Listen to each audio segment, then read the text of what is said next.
मुझे लगता है मेरे पापा मुझसे कुछ छुपा रहे हैं।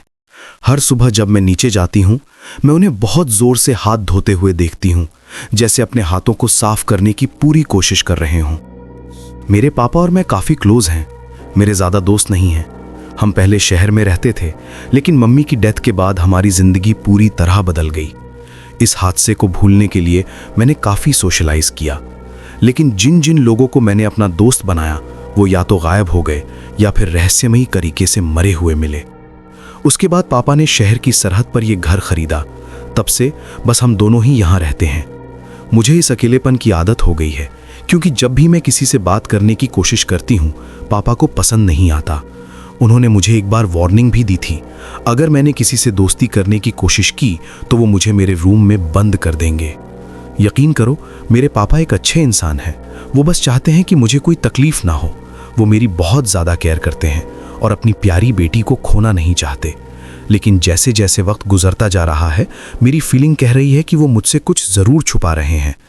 पापा रोज़ सुबह बहुत जल्दी उठ जाते हैं और अपनी मॉर्निंग वॉक के लिए निकल जाते हैं।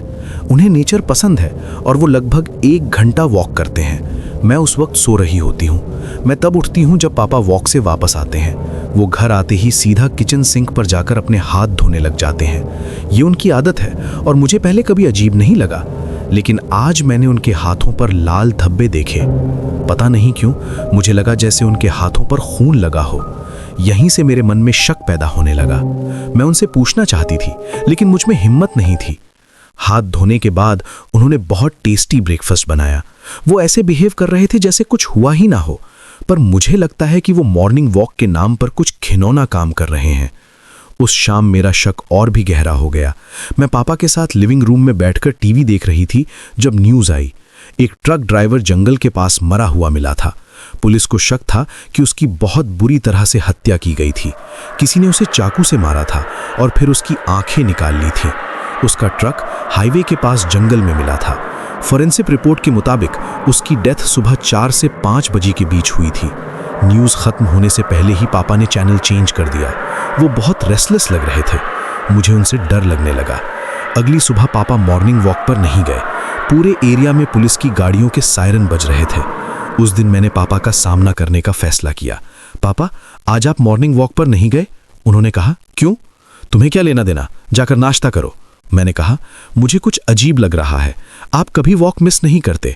मैं देख सकती थी उनका चेहरा पीला पड़ गया था। मैंने कहा, पापा, मैं कुछ टाइम से आपसे कुछ पूछना चाहती हूँ। तभी डोरबेल बजी। दरवाजे पर पुलिस का एक ऑफिसर खड़ा था। वो ट्रक ड्राइवर मर्डर केस के सिलसिले में आया था। पापा बहुत घबराए हुए लग रहे थे। ऑफिसर ने पूछताछ शुरू की। उसने मम्मी की डेथ के बारे में पूछा, मेरे दोस्तों के बारे में पूछा। फिर उसने कहा, तुम जानती हो ये सब कौन कर रहा है मौली? पापा गुस्से में चिल्लाए, अपने रूम में जाओ मौली। अचानक मुझे तेज सिरदर्द हुआ और मेरी आंखों के सामने अंधेरा छा गया। जब मैं होश में आई, पूरा घर सन्नाटे में था। मैंने देखा पापा एक लाश को घसीट कर ले जा रहे थे। उस लाश की आंखें नहीं थी, बिल्कुल ट्रक ड्राइवर की तरह। पापा बोले, मौली जल्दी करो, हमारे पास ज्यादा टाइम नहीं है। मैंने अपने हाथों की तरफ देखा। मेरे हाथ खून से लाल थे।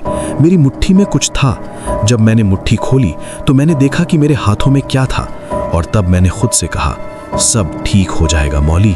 पापा तुम्हारा ख्याल रखेंगे। वो हमेशा रखते आए हैं। जैसे मम्मी को मरने के टाइम रखा था, ट्रक ड्राइवर और मेरे दोस्त को मरते टाइम रखा था, शमी को मरते टाइम रखा था।